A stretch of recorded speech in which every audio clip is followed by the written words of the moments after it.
हैदराबाद में अवां खे अपडेट कयूं। तालीम वारे सूबाई वज़ीर सैयद सरदार शाह जी प्रेस कॉन्फ्रेंस। स्कूलनि खां ॿाहिरि ॿारनि खे स्कूलनि में आणणु सभ खां वॾो चैलेंज आहे। सरदार शाह जो चवणु आहे त तमामु जल्द जूनियर साइंस टीचर जूं 1500 भर्तियूं कंदासीं। सूबाई वज़ीर तालीम सरदार शाह मुख़्तलिफ़ स्कूलनि जो दौरो कयो आहे। संदसि चवणु आहे त अदालती हुकुम ते ऐप आणे रहिया आहियूं। हाज़िरी उन ते ई थींदी।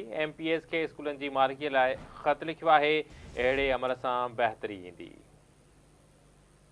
सिविल सोसाइटी खे अपील आहे त स्कूलनि जी मालिकी करे ग़रीबनि जे ॿारनि खे ऑन कनि। अवां खे अपडेट कयूं पिया। ब्रेकिंग न्यूज़ आहे। सूबाई वज़ीर सरदार शाह प्रेस कॉन्फ्रेंस कई आहे। संदसि चवणु आहे त स्कूलनि खां ॿाहिरि ॿारनि खे स्कूलनि में आणणु सभ खां वॾो चैलेंज आहे। तमामु जल्द जूनियर साइंस टीचर जूं 1500 भर्तियूं कंदासीं।